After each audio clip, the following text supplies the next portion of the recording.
This show is founded upon Lakota Star Knowledge concepts, and in learning these concepts, you have to begin with the basic one, which is reality begins within. And this is how the universe and all universes were created. So when you're looking at your life and your reality, to influence that so that it's healthy and that you're able to enjoy your life as well as learn from experiences in your life, the best foundation to have is to go within yourself and establish peace in your life. And this requires taking care of yourself physically, mentally, spiritually, and emotionally, because those four parts are connected to each other. And where they connect is deep inside of you, and this is your sacred center. There, in your sacred center, is no culture, there is no language, there's no race or anything like that. This is your sacred area. And sacredness does not have skin color or race.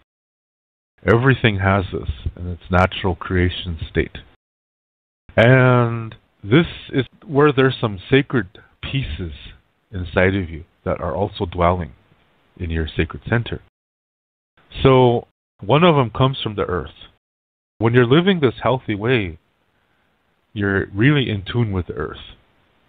And this is vital because we need the earth. We need her for everything. The air that we breathe, the food that we eat, the water that we drink, all these things, the warmth from the sun, all of this is related. It's all connected. So when we're living this way, we're nurturing our connection in all of this. And we're playing a role in which we are communicating healthy to one another. And everything inside is being nurtured too. When we live this way, we're nurturing all the connections inside of us, everything.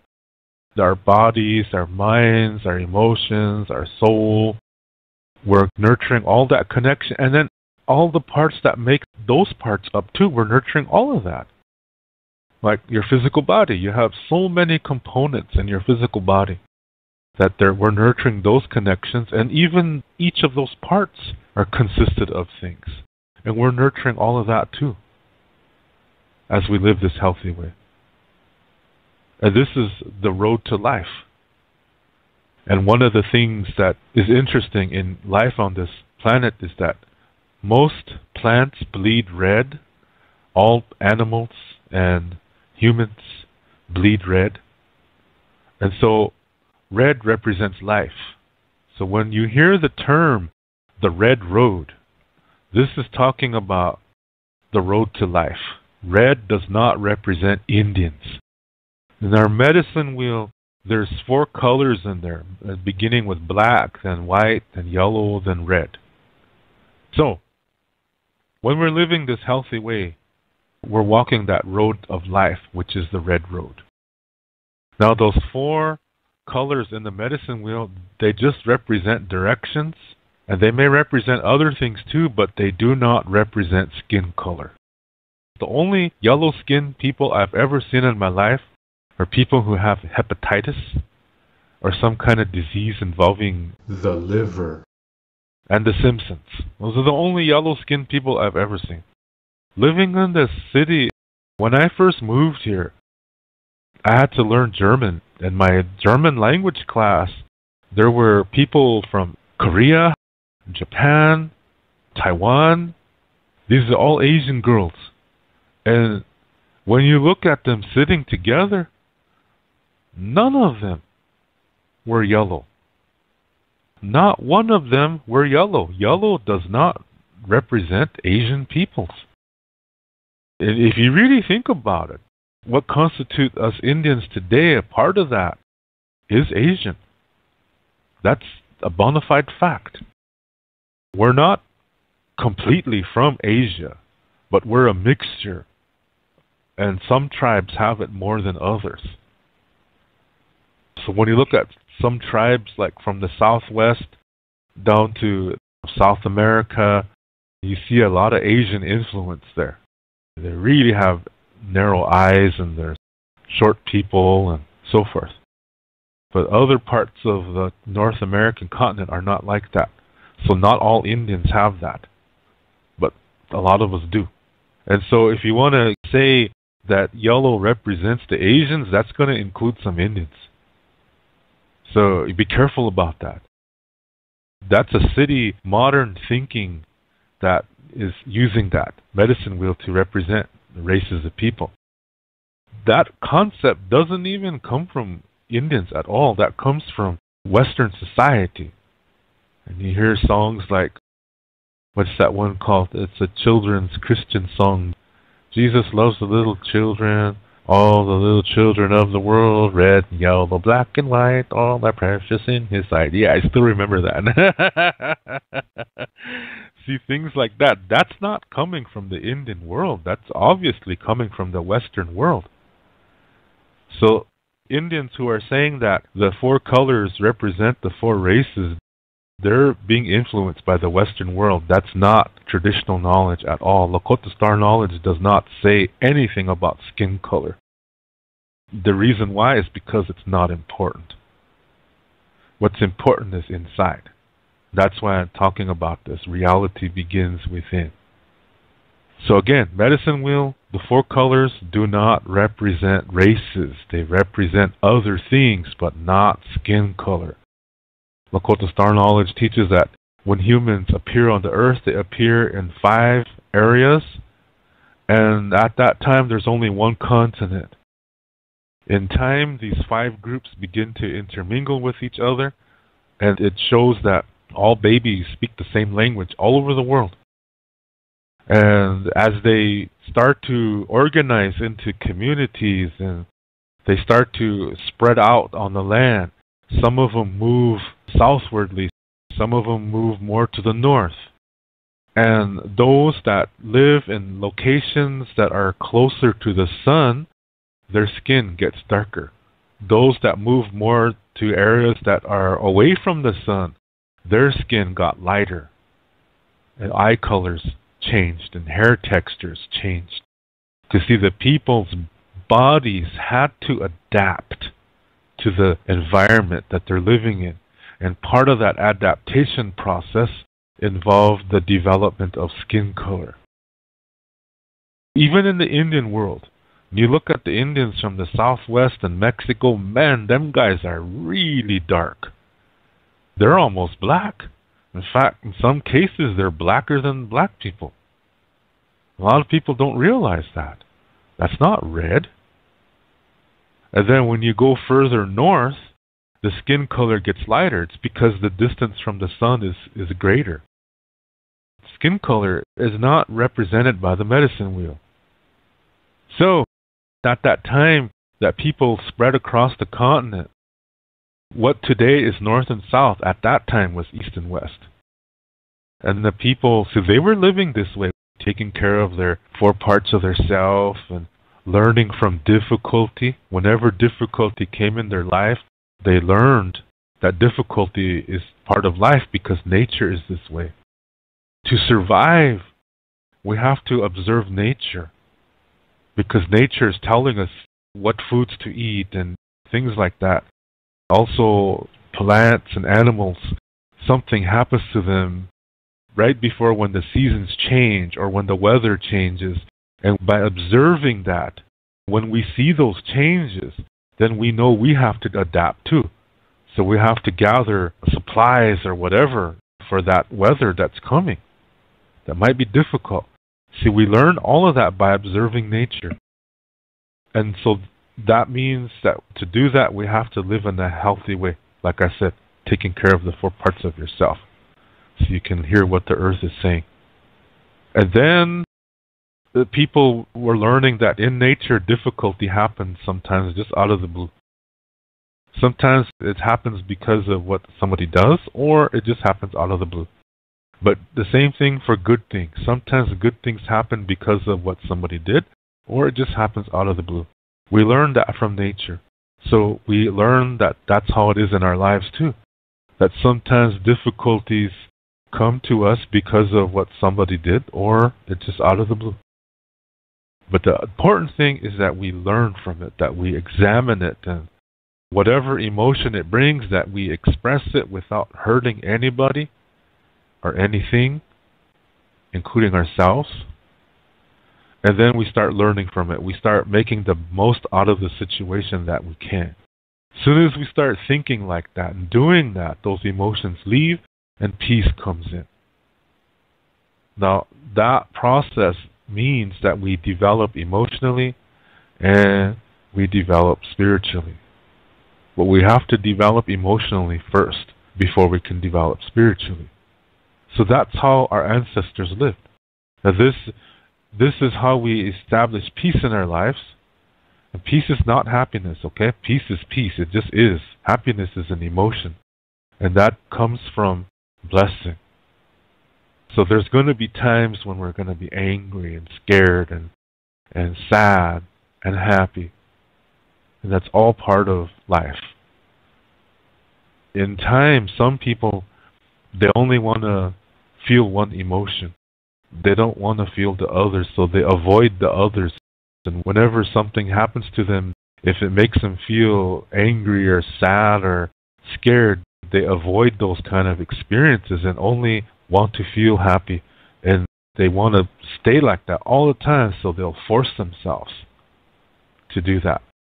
They become addicted to it, and they start developing weird characteristics and habits in which they force themselves to only feel that one emotion.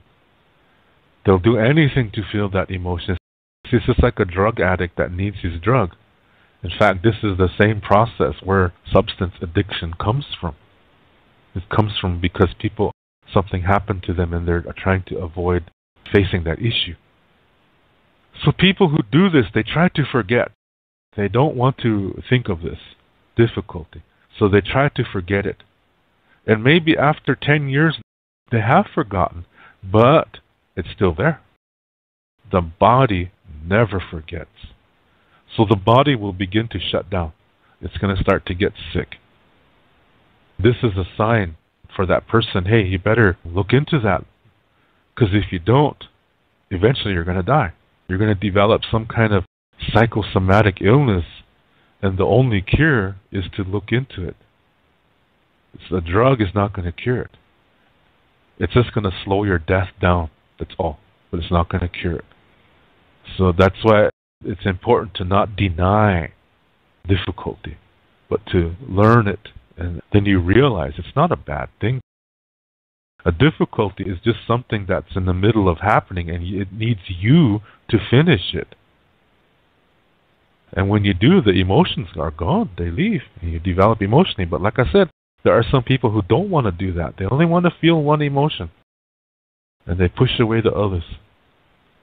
When they encounter something, they look at it and they only choose the things that appeal to them and their addiction to that one emotion. And they call that good. Anything else, they call it bad. They separate things and label things like this. So they see life in two ways. That's duality. This is unhealthy. Because like I said, it involves emotional denial. It involves not learning from difficulty. And people who do this, they create really complex belief systems. And everything is about doing something or singing some kind of song or having some kind of object and saying this is what is protecting you. And that develops into religion, and to have a perfect being that is supposed to be behind all of this. And that as long as you live this way, then your soul goes to a perfect place where you're always happy. This is all dualistic creation. That's created by man. And everything that fits into this good and bad concept, that's created by man. So God, Satan, all of that is a man-made idea. This is not natural. So those kind of people, they're called dualistic because they only see things in two, this and that. One of them, they choose to be good, and the other one they reject and try to destroy. And that's what they call evil. So look at all the religions around the world that do that. Right now the focus is on these radical Muslim extremists. But you know, Christians have done worse things. Christians have wiped out millions of people in North and South America. They saw the Indians as animals, that you could do anything you wanted with them. So it's funny because they consider them animals, but yet they raped them, eradicated entire nations with sexual diseases, skinning them and making jackets and bags and hats out of Indian skin. And they use this as really exotic boutique kind of gifts. So only the super rich have these. And this is all done in the name of their God. And then you look at things like the Spanish Inquisition, where the Catholic Church was going around Europe, and anybody who was supposed to be a witch, they would say, okay, we're going to put you to this test. We're going to put you underwater, hold you there for a long time. If you come up alive, that means you're a witch. If you die, your soul automatically goes to heaven. Either way, you die. What kind of a test is that? You're set to fail. And that's how the Catholics terrorized Europe. Then that moves into early America, in Salem, Massachusetts. They did the same thing there too. And then all these different religions pop up, and everybody's saying theirs is the true religion, and everybody is saying if you don't agree with us, you're going to hell. See, it's always just two options with these kind of thinking people. If you're not with me, then you're against me. If you're not part of the solution, then you're part of the problem. Those are all dualistic statements, and they're not true. Absolutely not. They violate nature, because nature is not this way. From nature, we learn that there are at least three perspectives to everything. And it's not about what's good and bad. It's about, is this something I can learn from? Or is this something to enjoy? Or is this something that affirms my peace? Or is it just nothing? You take the time to check it out. Healthy people take the time to check it out because that's what they've done to their own lives. When you take care of yourself, mentally, physically, spiritually, and emotionally, and establish peace by learning from your difficulties from the past, and that helps you to enjoy blessings even more, and it helps you to remember good times that you forgot from your past, and that prepares you for what's coming down the road. If it's a difficulty, you're ready for it. You don't see it as a bad thing anymore. You see it as something that just needs to be completed, and that'll lead to a blessing. And also good things are coming your way. So when you're living in this healthy way, you're ready for that, and it keeps you in the present moment. And when you live in the present moment, that influences your future in a healthy way. This is healthy living. These are all based on star knowledge concepts, that you have to understand the universe inside of you before you can understand the universe around you, because reality begins within. So in this way, you're getting to know yourself. So when you encounter something new for the first time, you take the time to check it out. Healthy people look for at least three perspectives, because sometimes something might have four perspectives, sometimes it might have more. But it's always going to be at least three. So for dualistic people, it's this and that, and then they choose one and reject the other. So if Lakota Star Knowledge says that there's at least three perspectives to everything, that means each piece is 33%, with one being 34 to make the 100%. So dualistic people will choose only one and reject the rest, which means they only accept 33% of reality and they reject 67%. When people who follow star knowledge concepts look at the whole thing and try to learn from it as much as they can. So you see how in dualistic ideologies, they're very thick-headed, close-minded. And they set themselves up as authorities. And they want to tell you what's right and what's wrong. See, they don't want you to check things out. They don't want you to establish peace in your life. They don't want you to go within yourself. They want you to be under them. They want to control you. And they'll do what they can to accomplish that. They'll deprive you of things by saying, okay, our church rules say you can't drink that, or you can't eat that. See, that's designed to see if you'll do it or not. If you'll follow it, if you do follow it, now they know they can control you, so now they can say other things to control you. And then they'll say, this is what God has said. And it's all designed to control others. In other words, it's designed to oppress. Dualism, when you follow dualism, you're oppressing yourself. And then when you follow a dualistic religion, you're being oppressed, and then if anybody disagrees with you, you turn around and oppress others. This is where abusive relationships develop. Abusive relationships have their root in duality. When people are avoiding emotions and only wanting to feel one, they lose their self-esteem. They lose their self-worth. They develop emotional insecurities because they're not developing emotionally. And then they have inferiority complexes. When somebody's like this, they're either going to be an abuser or a victim or both. It depends on the situation. But it's unhealthy. So again, dualistic people, they see life as this and that, and then they only choose one. The one they choose is 33%, the other one is 67%. The one they reject is 67%. That's 3. They combine 2 in one group and choose the remaining one. Lakota Star Knowledge says there's at least 3, so for us, it's this, that, and the other. And sometimes there's more than one other. And it's not about which one is good, it's about what can I learn from this. Or maybe it's something that I enjoy. Maybe it's something that just affirms peace. Maybe it's nothing. But you take the time to check it out. This is the foundation of healthy living. It begins by going within yourself because reality begins within. Inside of you is a universe. So before you can be at peace and explore the universe around you, you've got to establish peace inside of you, the universe inside of you. Because reality begins within. That's the foundation of this show. Living in a healthy way. That's the way of the ancestors, yeah? Living in a healthy way. And learning from difficulty. If you make a mistake, don't worry. The world is not over yet. You cannot destroy the earth.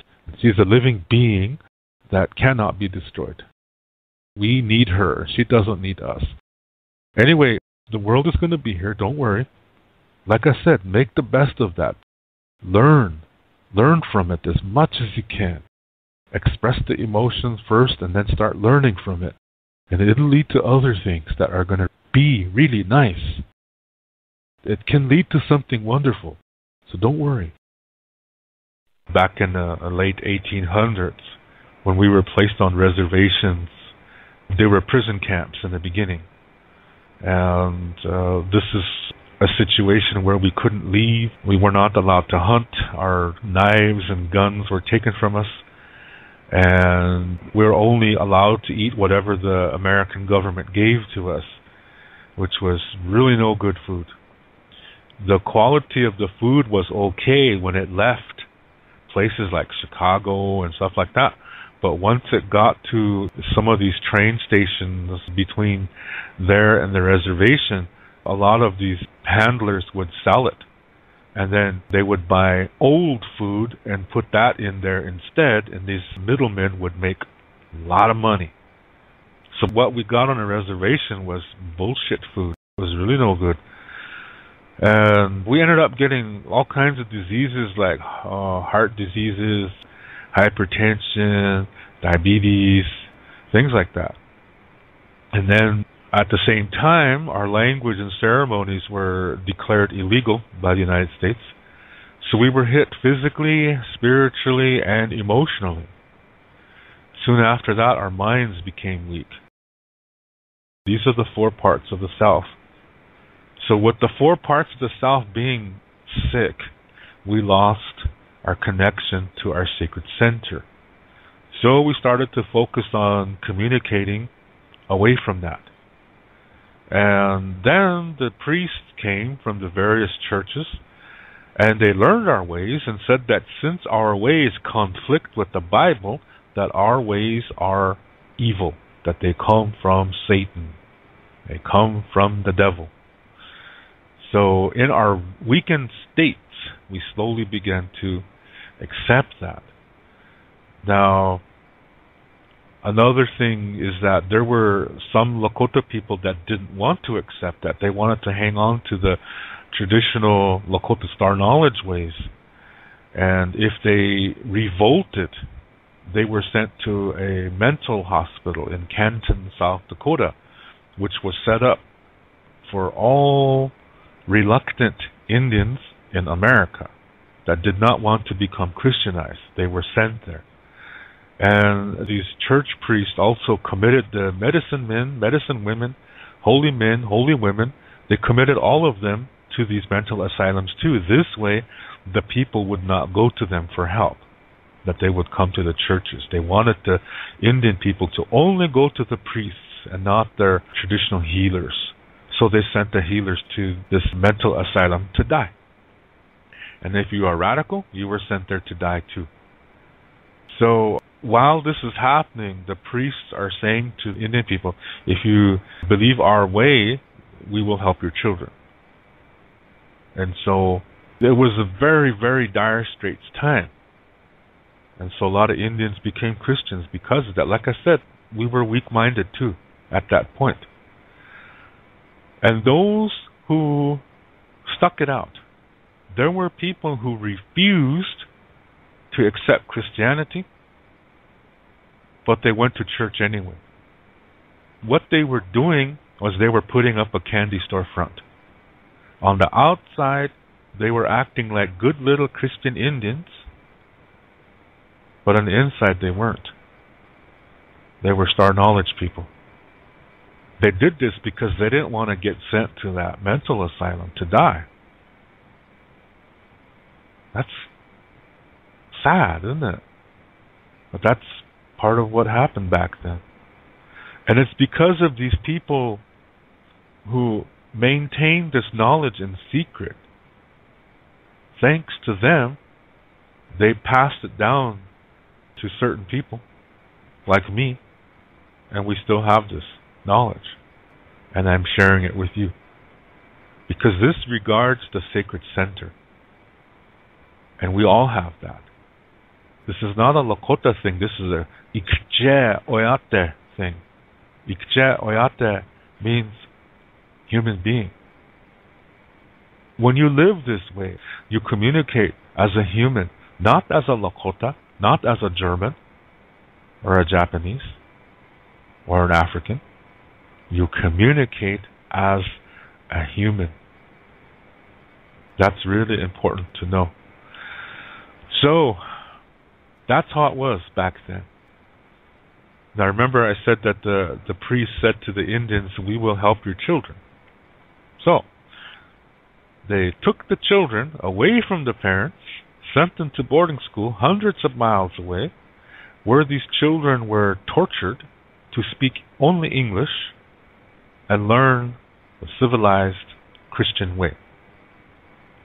If they spoke about home, they were tortured. These schools didn't do background checks in those days. The pay was really low. So they got really no good teachers in these schools. A lot of these teachers were sadistic. They got sexual pleasure from torturing people. And here, this is like summer holiday camp for them. And the same thing for perverts. A lot of perverts now had their pick of the litter. And they could get away with it. That's what happened. A lot of these children were murdered. They were killed. They were raped. They were molested. And there's a lot of unmarked graves near these schools. Not all these children are accounted for. So, those who made it through, what they learned was whatever they saw. Because a lot of these children never went back home. They were told by the priests that their families had died and that there was nobody there. And that broke their hearts. This is why some of these children, they were so sad they couldn't eat. And they ended up starving themselves to death. And those who made it through, like I said, they didn't really survive because they were not able to process all these emotional traumas that they experienced. They didn't know how, because the only adults that were around them were these unhealthy, abusive people, teachers, dorm matrons, cooks, janitors, priests. They were all unhealthy to them. That's all they knew. They learned how to become victims, and they learned how to become abusers to those who they considered weaker than themselves. So they didn't really survive. A lot of these children that made it through these schools, they had a lot of traumas that they didn't know how to deal with, because all they saw was abuse. That's what they learned. There was no adult, healthy role models to emulate. And remember I said these children were told that their families were all dead. So they didn't go back during summer holiday. They just stayed at these schools and worked. So when they left these schools, they tried to live in mainstream America. Nobody accepted them. They would say, you're a heathen. You're a dirty Indian. So they couldn't even get jobs off the reservation. And when they went back to the reservation, to their people, they ran into more problems. Many, many times they were not even accepted by their own people, because their own people were saying, you're too white. You act like a white man. So they're caught in between. So a lot of them turned to alcohol to try to hide all of it, to try to forget everything. They turned to alcohol, and then later drugs. There were some who tried to make it. They married each other because they knew each other went through the same thing. And they didn't want their children to go through what they went through. So they didn't teach them the language. They didn't teach them the culture. Those children, the children of these first generation boarding school people, those children are today's elders. When they were born, they didn't learn the language. They didn't learn Lakota Star knowledge. They never got the opportunity to. When you look at an old person on the reservation today, they're not the connection to the ancient past. No, they were born in a Christian background at a time when the reservations were strongly Christian.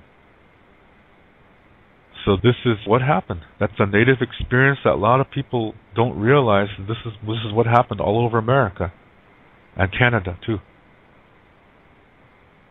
So the next generation, they are sent to boarding school too. No choice. It's a little bit better, but they're still abused. They're still getting treated really no good. And so they grow up, have children, and they don't teach their children anything. What can they teach them? They don't know anything concerning their own language.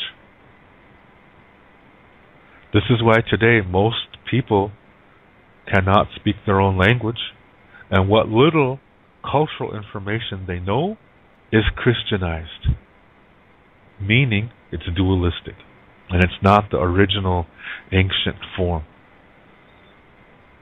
Okay, so the first generation of Indian kids that were sent to boarding school, Since all around them were unhealthy adults who did nothing but abuse them, they didn't receive healthy parenting. They missed things that they should have learned about life. So they're lacking emotional development. So when they grow up, and those who make it through these boarding schools and then they have children, those children are also lacking that emotional support, that emotional development. Because the parents don't know how to do it. All they knew and all they learned was abuse. All they experienced in these schools was abuse. So they have a hard time trying to be a healthy parent. So they do the best that they can. But the children still are not receiving the proper emotional development, the experiences that healthy children should receive from healthy parents. They're still missing that. And so when that second generation grows up, they know even less concerning healthy parenting. And so their children receive even less. And every time this happens, the next generation becomes more dualistic than the previous one. So let me try to say that again. The first generation boarding school kids, they didn't receive proper parenting skills. So when they have children, their children are not receiving healthy training that they should be receiving. They're receiving even less than their parents. Now that second generation, when they grow up, see, they know even less. So when they have children, those children are receiving even less, and it gets worse with each generation, which also means that the less healthy emotional development they receive, the more dualistic they become. So with each generation is more becoming emotionally underdeveloped, they're also becoming more dualistic. So today, it's a huge mess on the reservation. As a whole, we're incredibly underdeveloped emotionally, and we are incredibly dualistic. We're quick to attack each other. We're quick to pull each other down. We're just like the rest of the civilized, dualistic world. Notice I didn't say white man, because this is all over the world. It's not just among white countries. It's all over the world. Wherever there is a dualistic ideology, where one gender is considered less than and property of the other gender, you're going to have incredibly underdeveloped emotional people, which equals incredibly dualistic people. And that is unhealthy. So that started by the time of the late 1800s on the reservation. Thank you very much for taking the time to listen to this video. I really, really appreciate it. And if you would like to send a special thanks in support of this channel, look at the bottom of this video where the title is, and right under that, where it says like, dislike, and share, right in that area, slide it towards the left, and you will see the symbols change, and then you will see a heart-shaped button that says thanks on it. If you would like to click on there to send your thanks of support, I would really appreciate it, as I really do enjoy making these videos and speaking with you and spending some time with you. So again, thank you very much for listening. To learn more about Lakota spirituality, I have written a book called Wichocha Otechike, This book also includes Lakota Star Knowledge information. All the videos that I make, which are about Lakota spirituality, Lakota Star Knowledge, and cultural information, are based on this book. This book costs 99 American dollars. This price includes the shipping cost. And to learn more about Lakota language, I have written a Lakota language book called Chante Etanha Owoglake, Speaking from the Heart.